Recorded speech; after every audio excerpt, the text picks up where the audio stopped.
Hey there, welcome back to our Love After Divorce recap and review. Episode 2 kicked off with the cooking team bonding, and it's clear that Harim has her eyes on Dewey. Did you see that look she gave him when he said he could play all instruments, but he was a master at none? Hilarious. But Harim's not just interested in Dewey, she also sparked conversations with Ricky. She even suggested they chat more so he can improve his Korean. And guess what? She's not shy around Tom either. She found his fridge organizing skills amusing. Jerome, on the other hand, decided to stick by Benita's side during onion chopping duty, but Sora suggested the grocery team shouldn't be in the kitchen helping for fairness, and Tom also agreed. Jerome ended up leaving the kitchen, but he couldn't keep his eyes off Benita. Now, things got spicy when Ricky joined Benita for some kitchen action, and Harim swooped in like a pro flirt. Her flirting is top tier, guys.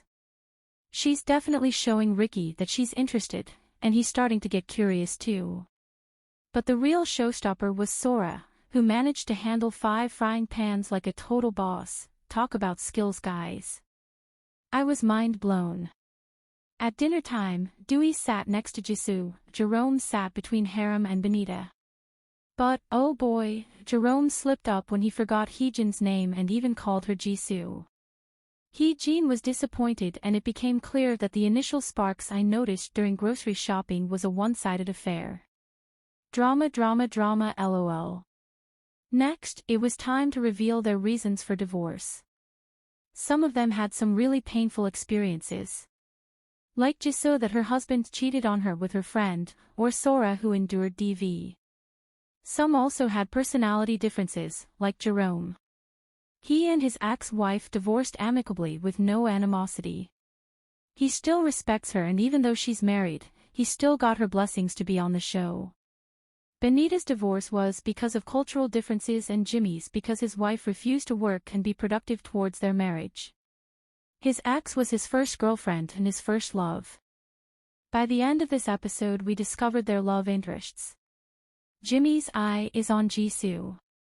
Dewey is still smitten by Jisoo, even though she's not aware yet.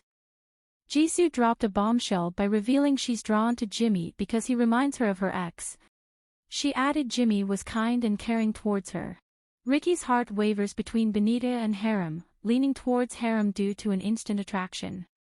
Tom's on Team Harim too, because they've both laughed a lot together. Harim's flirtatious energy is captivating. She laughs at the slightest movements from the men and she gets their attention. Heejin, disappointed by Jerome's lack of interest, shifts her focus to Ricky. Benita likes Tom and Jerome, but she feels more connection with Jerome for now. She likes that Tom helped ease her nervousness when she first came in. Jerome likes Benita as his first choice because she's easy to talk to and she's a good cook. His number 2 is Sora. He also says she's similar to his ex-wife.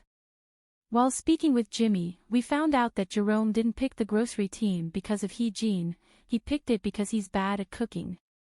Sora's curiosity points to Jimmy, even though she couldn't remember his name during her interview. She had to describe him. She knows her strong personality might not make her anyone's first choice.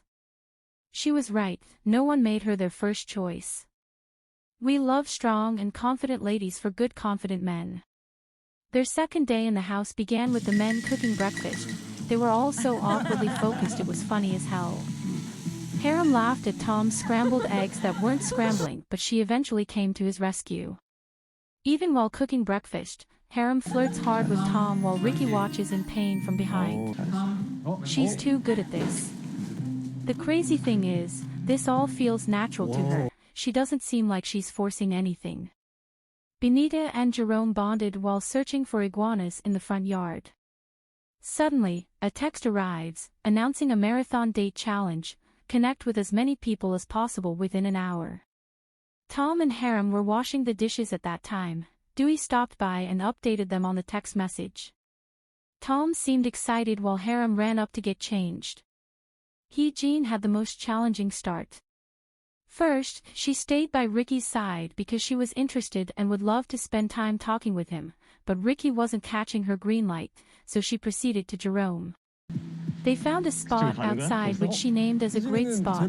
Jerome waited for her to take her great spot for herself, then casually left her outside so he could get his own good spot inside the house. Jerome is sleek, y'all. Jean must have felt bad with that move, but I liked that she doesn't give up easily. She walked back into the house and found Jerome seated. Then she asks, "Are you sitting there?" Jerome was shook. I thought she was gonna sit with him while Benita was watching them both, but she's a lady who moves on to the next quickly. She was just going to the kitchen to grab something. After that, she invited Ricky to chat with her. Benita joined Jerome. Meanwhile, Jisoo and Jimmy, who both had a stable connection from inception, chose each other and found their spot outside. Their conversation went on well until Jimmy asked why she didn't sit by him the previous night when playing a game. During the game, she was asked to sit next to whom she was most interested in, so she sat between Dewey and Ricky. According to her, she chose that space because she hasn't had any communications with those men and she'd like to know them better.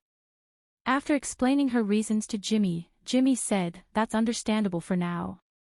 When she heard that word, "for now," I believe it rang some alarm bells in her head and it felt like she was triggered.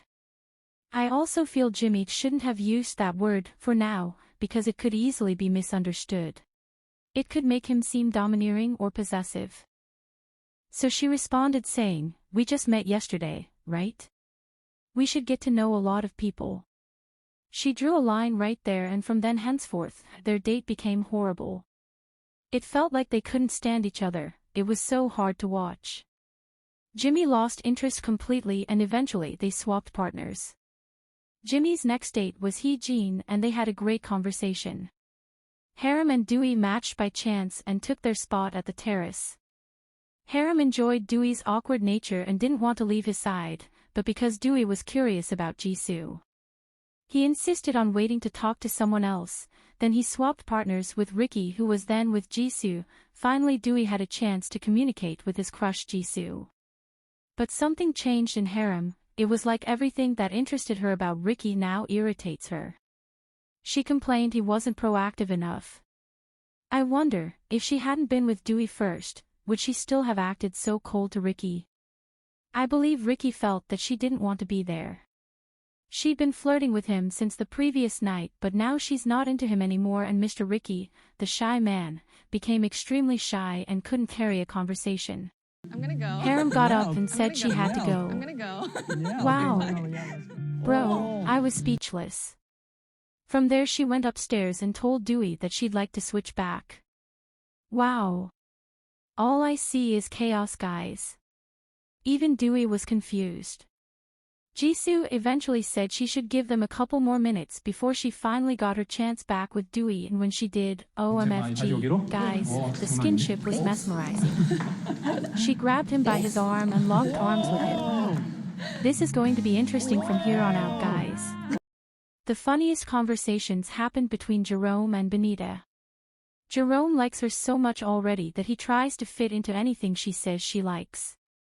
She asked him if he was short-tempered. He responded, "I do lose my temper sometimes." Then she says, "I don't like such people." Then my guy changed it up and said, "Oh, it was back then when I was younger." I wonder what he was thinking. Did he think she was gonna find a short-tempered person attractive? Their date was hilarious. They had 10 minutes left when Ricky stepped in and requested a chat with Benita. Benita and Ricky both had a good banter and both developed more interest in each other. After the dates were over, Benita told the ladies she was more curious about Ricky, and Ricky also said he was more curious about her. Harim told the ladies what she did to Ricky. She confessed she didn't act right and will try to apologize to him later. Next, the group date destination was the bachata dance practice. It's a sexy, romantic kind of dance that involves a lot of physical touch. They were told to choose their partners. All of them hesitated and Tom stepped out first and picked Harim. While the other men were a little distracted, Ricky stepped forward and chose Benita. Jimmy chose Jean. He already confessed to Jerome he's no longer interested in Jisoo. Dewey naturally went to Jisoo and Jerome got automatically matched with Sora, the last female standing. Dewey, the jack of all trades, approached the challenge with ease, not letting the pressure get to him. Jerome showed off his wit and helped Sora feel at ease during the dance. Surprisingly, Sora's newfound interest in Jerome contrasted with his perception that she wasn't into him. Jimmy's quirky side emerged as he acted playfully shy around Hee-Jean. Like he was nearly fainting when Hee-Jean placed his hand on her belly. The best couple that worked well together was Dewey and Jisoo. Ricky and Benita struggled with memorizing the steps and Tom kept apologizing to Harim for making mistakes. Eventually, Dewey and Jisoo won the challenge, earning cool t-shirts. I think Jerome did well too. He did a good job leading his partner. You can tell Benita was more attracted to him at that moment. After this challenge, the men went to the pool, and we got to admire Tom and Ricky's six-packs. The ladies reflected on the group date in their room. Benita concluded she was no longer interested in Ricky because he wasn't good at leading her, though she's okay with leading others, she'd also like to be led sometimes. She prefers Jerome because he is witty and she enjoyed seeing him having fun with confidence. Sora said she was a little aggressive with Jerome during practice, though he was more accommodating with her and tried to help her relax, she liked him more for that. This must have been why Jerome felt she didn't like him at all. Hee-Jean found Jimmy cute because he was too shy during practice. Everyone agreed Jimmy is a very nice and considerate man. We also saw a flashback of Dewey and Harim sticking to each other. All the ladies in the house are shipping them right now, which is cute. Lastly, they were told to reveal their jobs. Sora's resume is so impressive. She's worked with Facebook, Netflix, and so many other cool places. She presently works with TikTok in product strategy and digital market. She works directly under the director. She was in charge of TikTok's launch in Korea. Next reveal was Jerome's, but as expected we were left hanging. I can't wait to see the next episode. It looks like the real game begins next week. Hope to see you guys in next week's recap and review. Thanks for watching guys, hope you enjoyed the video. Please leave a like, subscribe and hit the notification bell.